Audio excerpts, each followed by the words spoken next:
말씀의 제목은 너의 동생은 죽었다가 살아났으며 라는 이 아버지의 고백입니다. 잠깐 기도하겠습니다. 예수님, 하나님이 지으신 이 화창한 봄날에 주를 예배합니다. 주님, 저희 속에 죄에서 우리의 모든 죄를 씻으시며 흰옷을 입게 하시는 화창한 삶이 일어나게 하옵소서. 주님, 사람들이 편리하게 만든 기독교에서 깨어나게 하옵소서. 주님, 이 세상에서 주님의 천국 도성에 갈 때까지 전심으로 예수를 따르는 그 역사가 일어나는 교회 되게 하옵소서. 쉬운 구원, 편리한 구원에서 우리를 능히 구원하지 못할 미혹에서 깨어나게 하옵소서. 주님을 만나고 주님을 위한 삶이 돌이켜 일어나기를 기도합니다. 주님, 이 예배를 사용하여 주시옵시고 저희 예배 가운데 임하소서. 이 어두움의 세상에서 주님, 저희를 구별하셔서 이곳에 임하시옵소서. 주님, 당신이 거할 수 있는 이 땅에 당신의 집을 일으키소서. 저희를 사용해 주시옵소서. 예수님의 이름으로 기도하였습니다.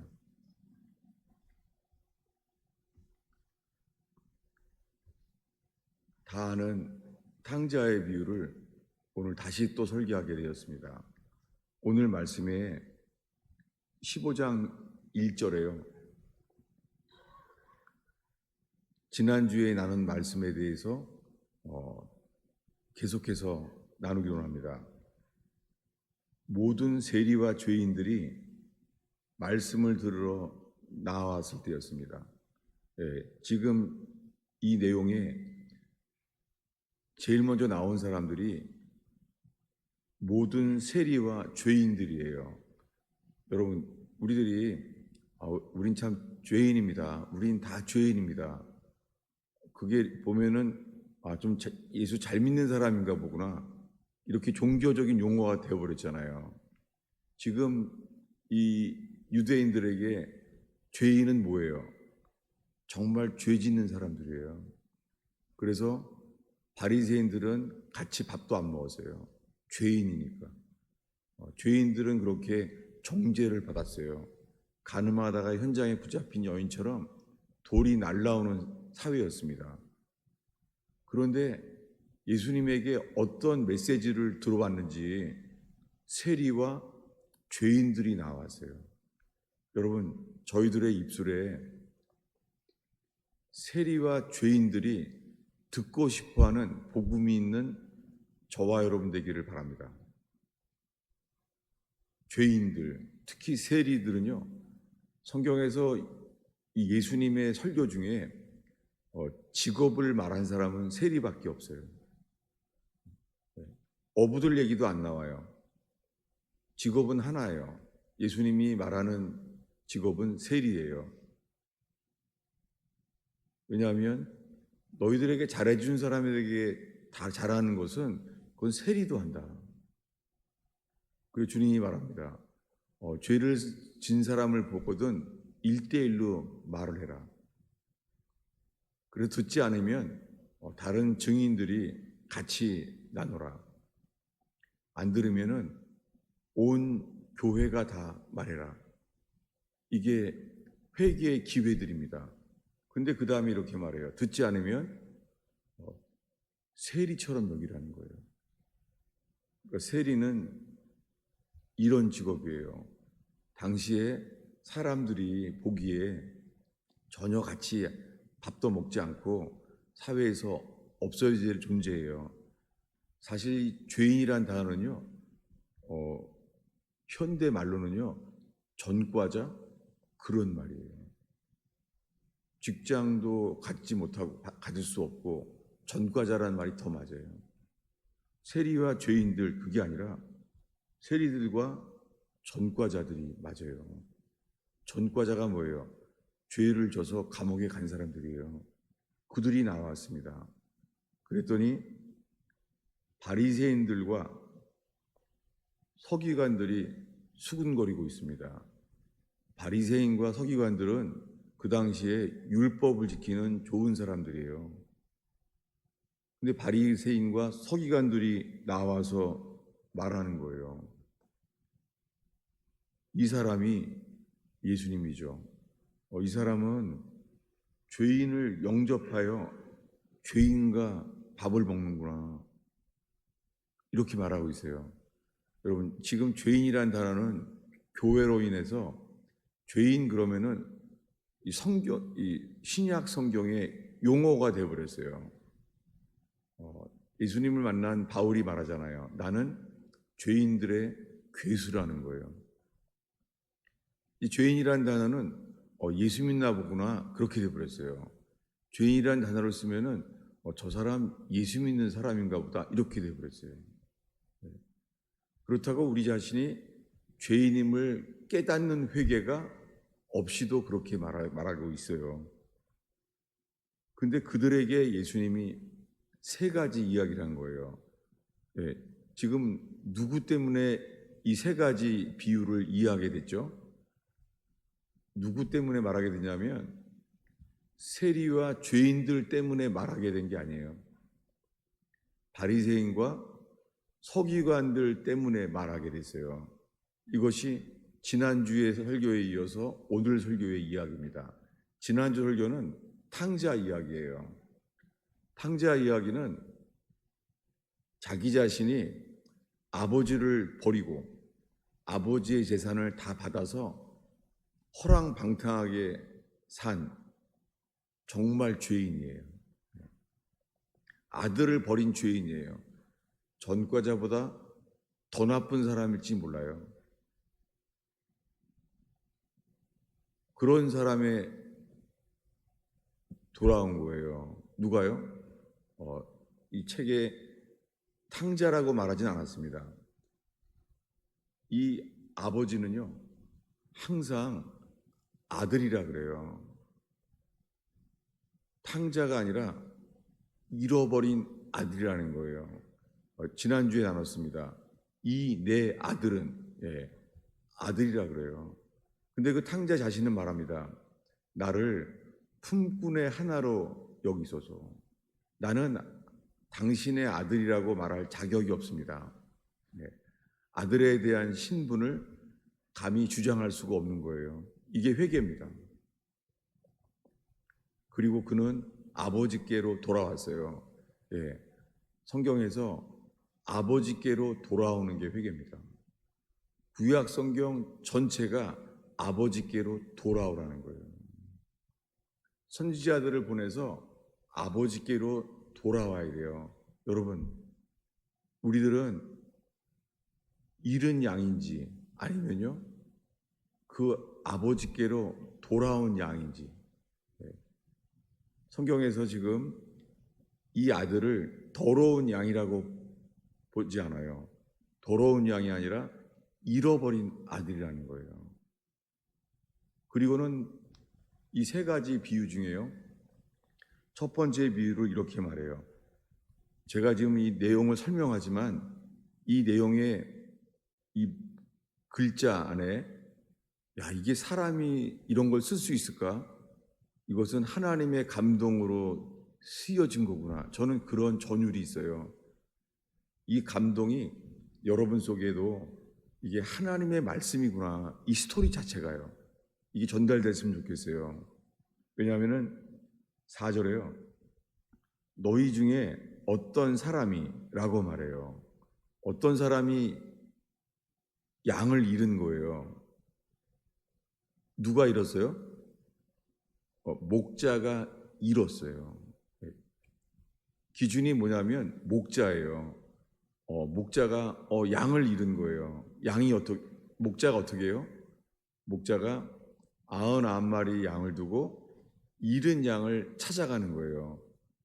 여러분, 지금 우리들이 그 잃어버려진 양이다라고 말하는 게 아니라 구원은요, 목자가 우리를 찾는 거예요. 이 첫 번째 비유는, 이 목자가 양 찾는 비유는 그분이 이 땅에 오신 하나님의 아들임을 말해요. 하나님의 아들임을 계시해요. 하나님이 천상에서요, 천국에서 이 땅에 왜 오셨죠? 잃은 양들을 찾으러 오셨어요. 구원은 목자가 우리를 찾으러 오신 것이 구원입니다. 우리가 목자를 찾으러 나선 것이 아니라 하나님의 아들이 우리를 찾으러 오신 거예요. 여러분 이걸 왜 계속 반복하냐면요, 구원은 우리에게 달려있는 것이 아니라 하나님의 아들 예수 그리스도께 달려 있습니다.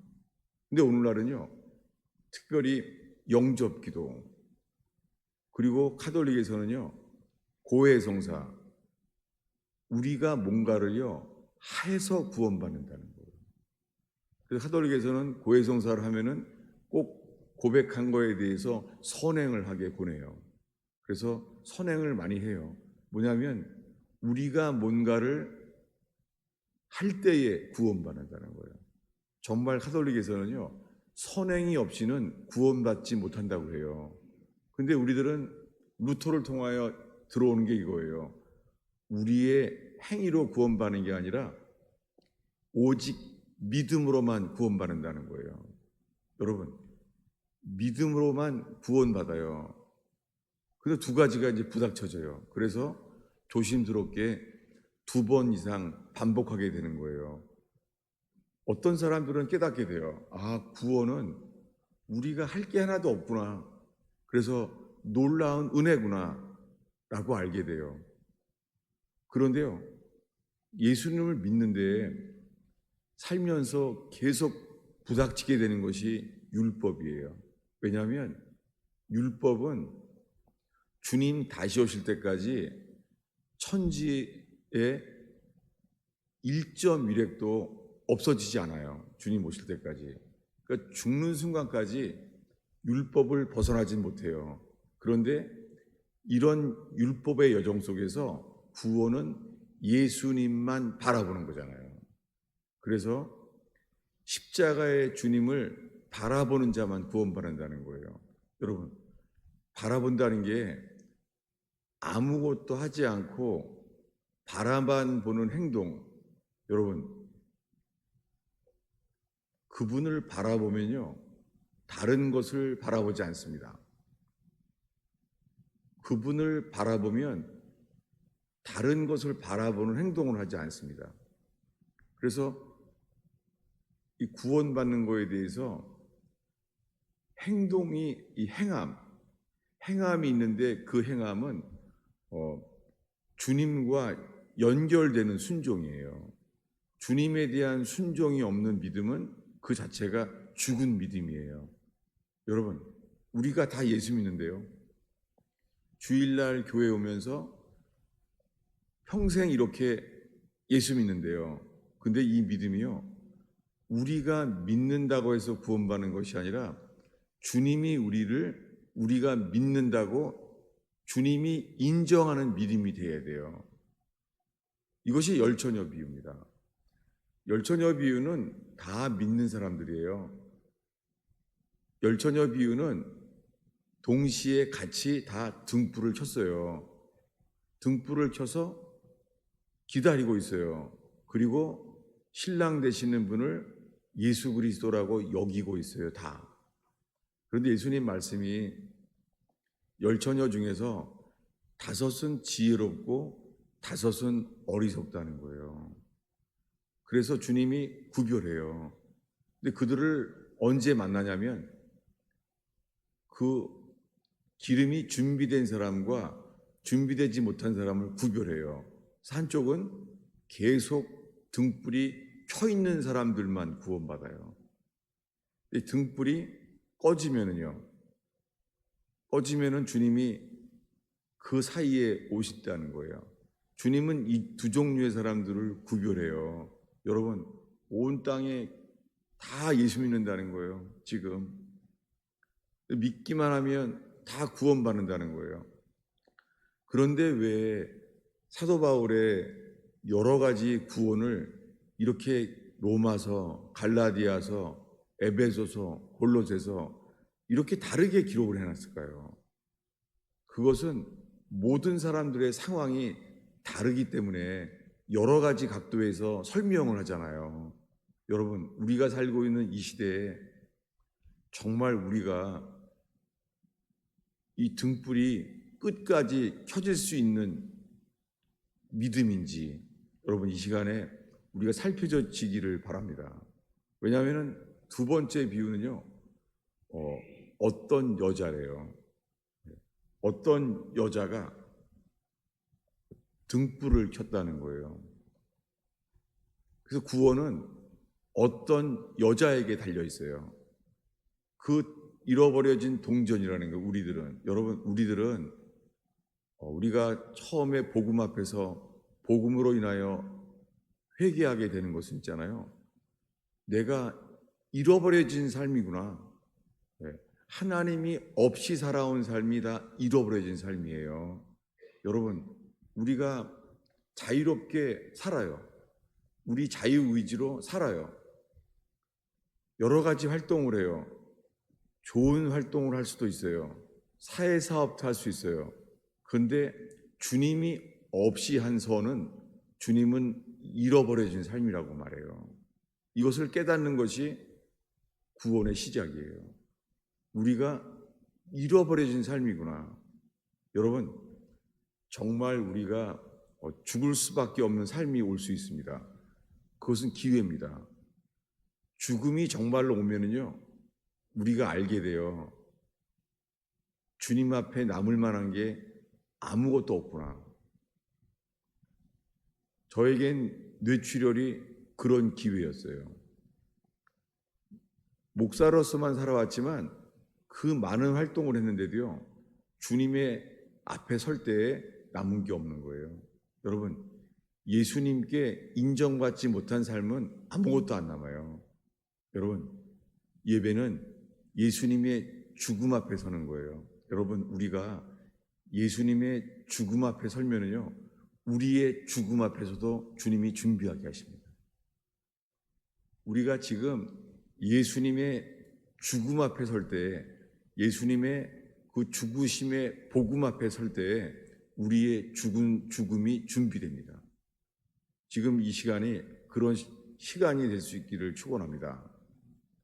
근데 문제는 뭐냐면 잃어버려진 동전이요. 네. 이 어떤 여자가 찾고 있는 잃어버린 동전, 이게 우리라는 거예요. 이 두 번째 비유는요, 우리는 죽은 자라는 거예요.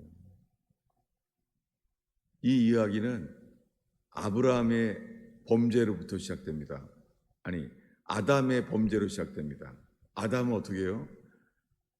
아담은 하나님이 처음에 좀 제대로 못 지으셨나요? 하나님이 좀 그 뱀을 이길 수 없게 지으셔서 주님이 좀 잘못 지으신 건가요? 거기 에덴 동산에 뱀이 있으면 좀 뱀을 이길 수 있도록 좀 제대로 잘 지으셔야 되는 거 아니에요?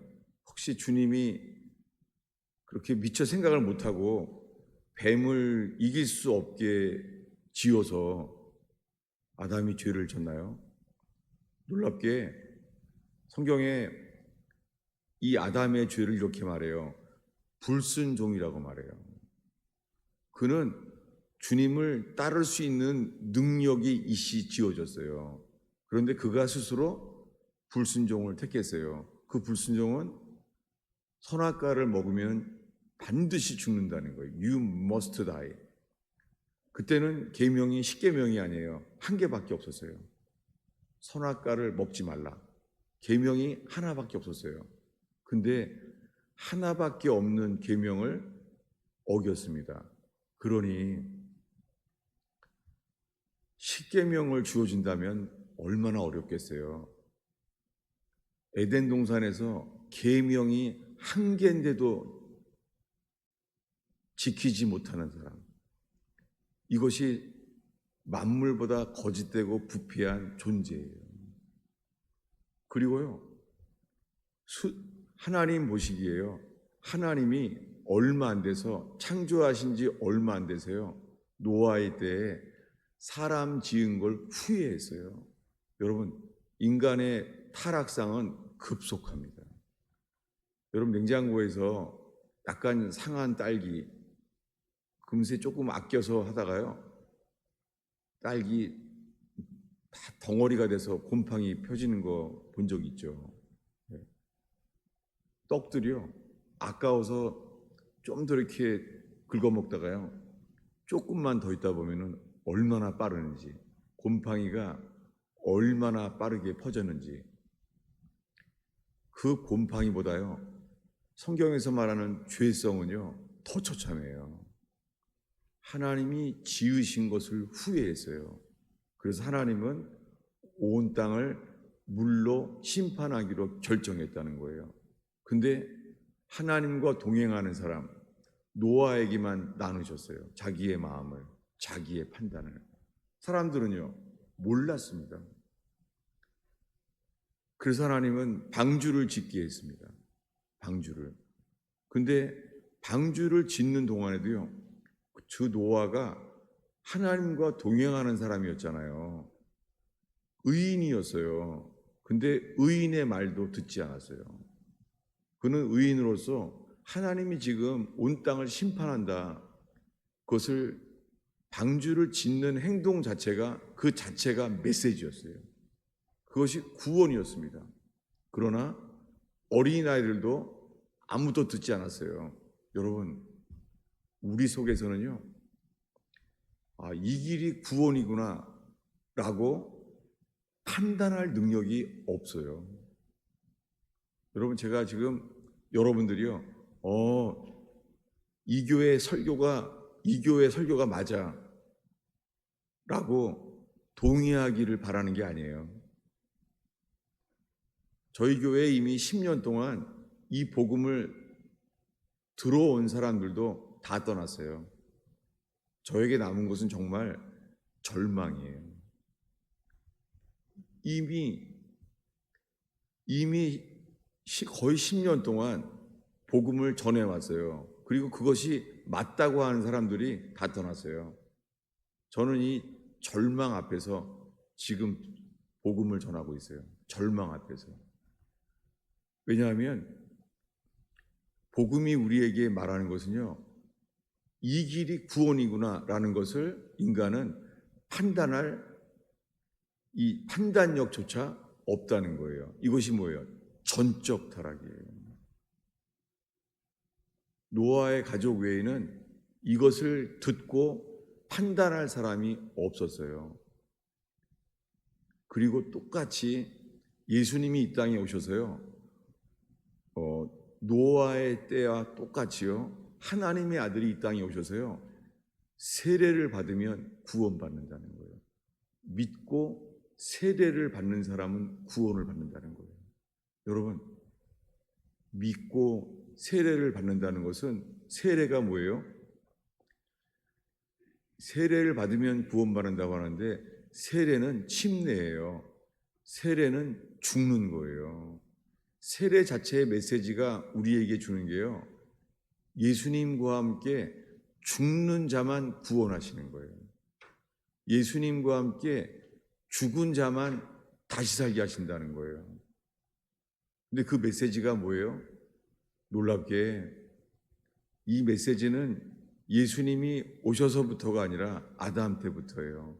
선악과를 먹으면 죽으리라 했습니다. 그런데요, 선악과를 먹었습니다. 먹은 다음에 알게 된 것은요, 몸이 죽은 게 아니에요. 그의 혼이 죽었어요. 하나님과 교류하는 영이 죽어버렸어요. 그 놀랍게요, 하나님의 음성이 들어요. 여러분, 하나님 음성을 듣는다고 구원받은 게 아니에요. 하나님 음성이 들려요. 아담아 어디 있느냐? 여러분, 자기네를 지으신 하나님이 음성으로 말하는 거예요.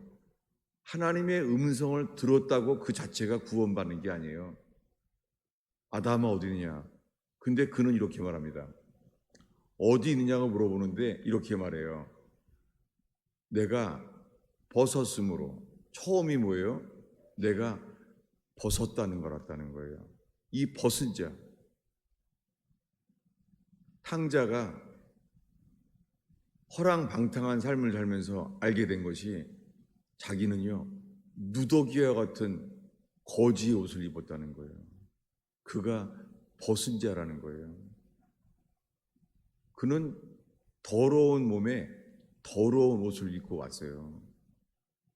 그래서 그 탕자의 아버지가 그를 보자마자 한 첫 행동이 지난주 설교였습니다.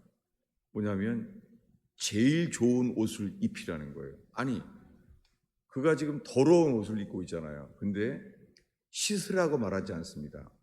제일 좋은 옷을 입히라는 거예요. 여러분, 우리가 주님 앞에 서게 되면은요, 우리가 누더기라는 거예요.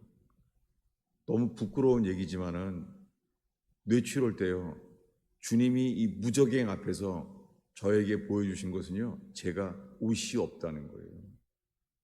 온 몸이 벌거벗김을 당해 있는 거예요.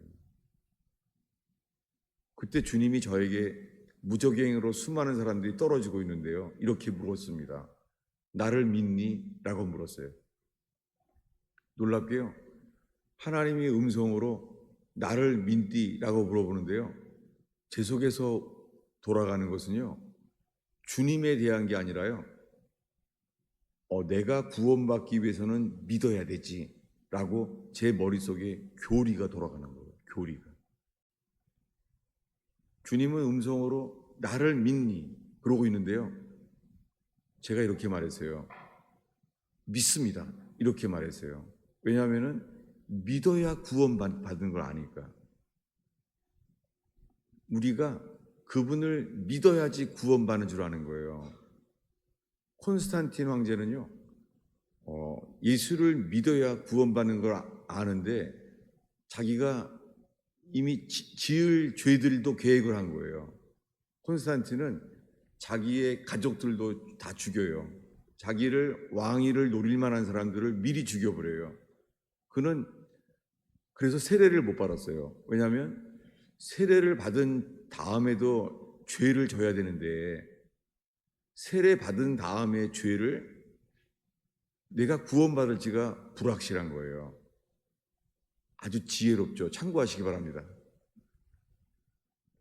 그래서 어떻게 했냐면 사제, 이 목사에 해당되는 사제에게요, 너는 아무 일도 하지 말고 항상 내 옆에 있어라. 그래서 콘스탄틴 황제 옆에 사제가 있어요. 목사가. 그 사람이 할 일은 이거예요. 내가 죽는 순간 내가 임종을 그 상황이 되면 바로 나를 세례를 줘라. 이렇게 말했어요. 지혜롭죠? 참고하시기 바랍니다. 그리고 수많은 사람을 죽였어요.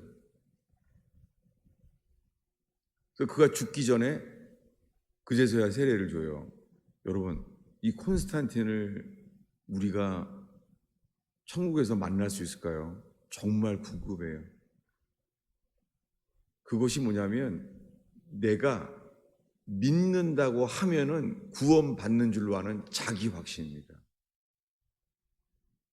그것이 콘스탄틴부터 카톨릭을 시작했던 콘스탄틴부터 지금까지 내려오는 거짓 복음이에요.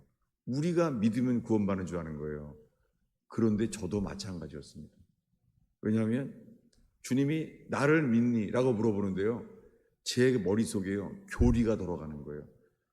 로마서가 떠오르면서 믿습니다. 내가 믿는다고 말해야 구원받는 것을 내가 기억하는 거예요. 뭐예요?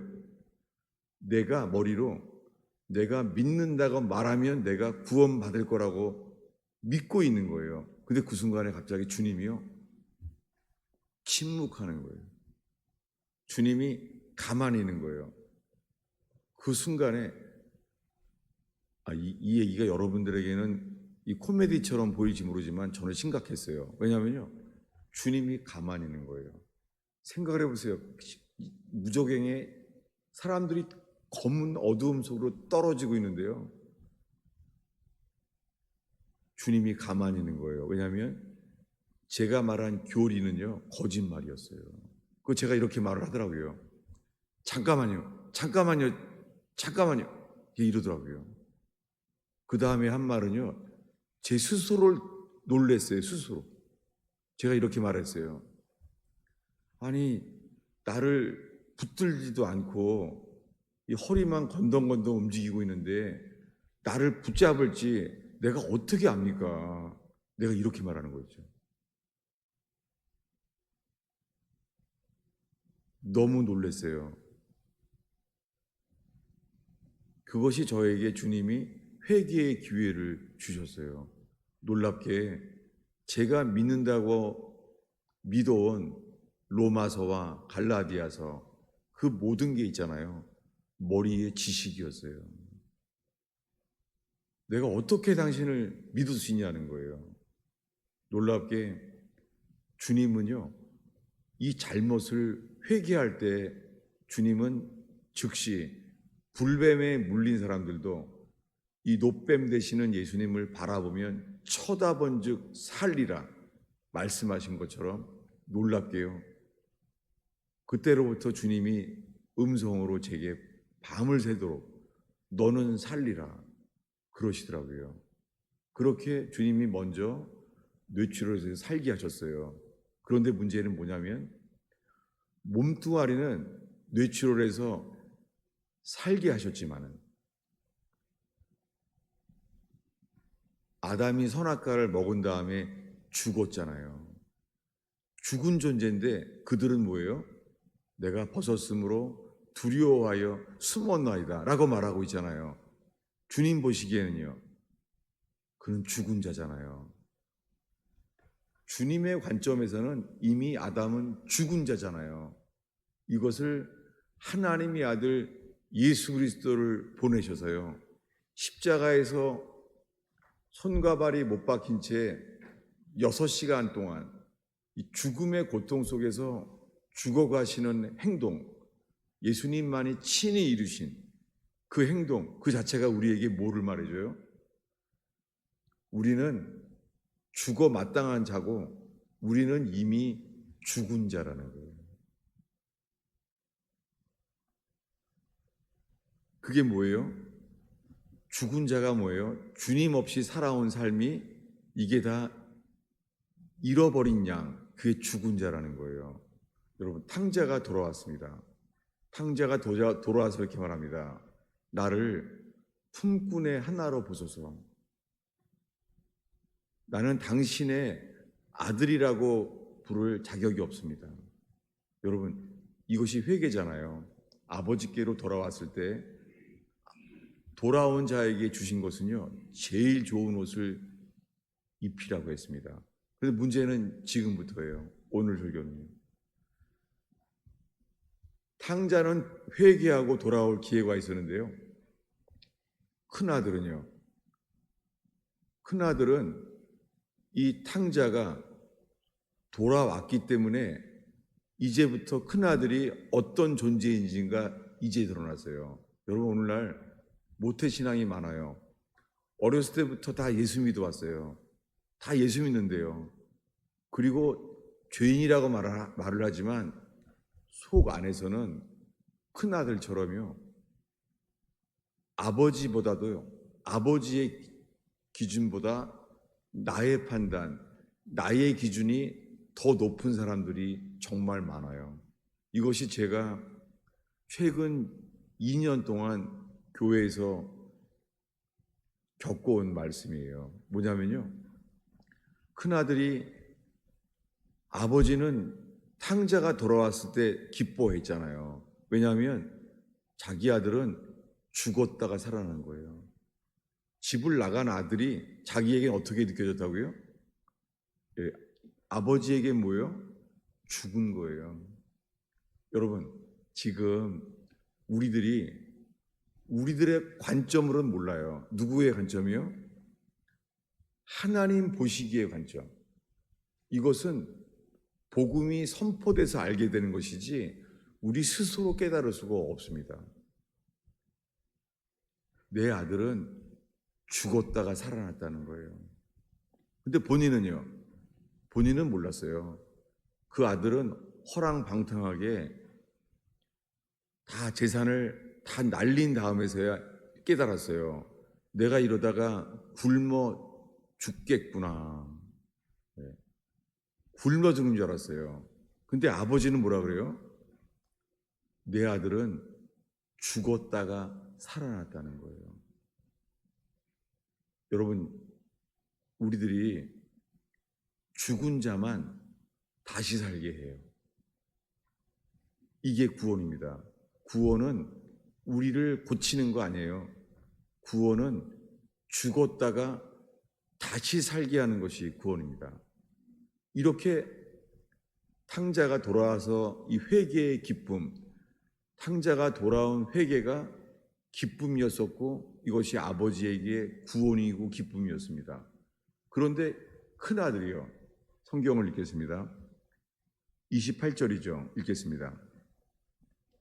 그가 노하여 들어가고자 하지 아니하거늘 아버지가 나와서 권한대. 예, 아버지는 똑같아요.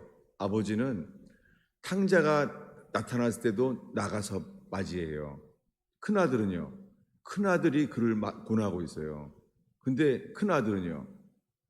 진노하여 아버지가 기뻐하는 동안에 큰아들은요. 진노해요. 이것이 자기의입니다. 이것이 욥이요. 나는 이렇게 고통스러운 삶을 받기에는 나는 억울하다. 놀랍게 그 고통 때문에 드러나는 것이 욥의 자기의였어요. 이 탕자의 큰아들의 이야기와 똑같아요. 그래서 폭풍 속에서 그를 주님이 회개의 길로 인도해요. 그래서 욥은 고통 속에서 회개하게 돼요. 여러분, 혹시나 삶에 주님이 허용하시는 고통 때문에 욥처럼 자기의를 회개하게 되는 교회 되기를 축원합니다. 정말 이런 교회로 쓰임받게 되기를 바라요. 너무나 많은 사람들이요. 예수님의 의를 믿는다고 하는데 모든 생각 속에요. 자기 판단, 자기 선택, 자기 행동으로 살아요. 자기가 주인일 뿐이에요. 이것이 큰아들이 드러났습니다. 큰아들은 착실한 효도하는 좋은 아들인 줄 알았죠. 근데 아버지의 구원의 기준이 선포됐을 때 아들은요, 화를 내요. 화를 내면서 뭐라고 말하죠? 이 아버지에 대해서 하는 말을 읽겠습니다. 어디냐면은 29절과 30절을 한 목소리로 읽겠습니다.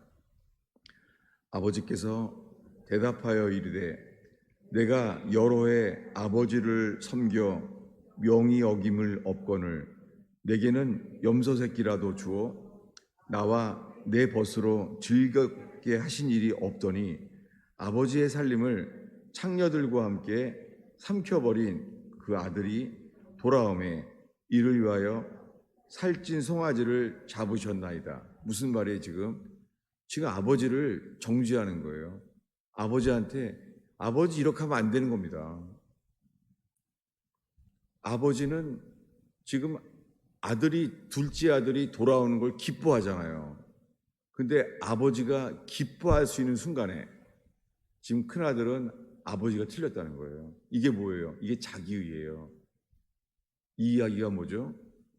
이것이 이방인인 우리가 이렇게 2000년 동안 예수님께로 돌아오고 있는데 유대인들이에요. 유대인들은 똑똑하잖아요. 전 세계의 정치, 문화, 예술, 교육을 다 잡고 있는 게 유대인들이잖아요. 그렇게 똑똑한 유대인들이요. 지금도 예수님이 하나님의 아들임을 모르고 있잖아요. 왜요? 자기의에 막혀 있다고 로마서의 사도 바울은 말합니다.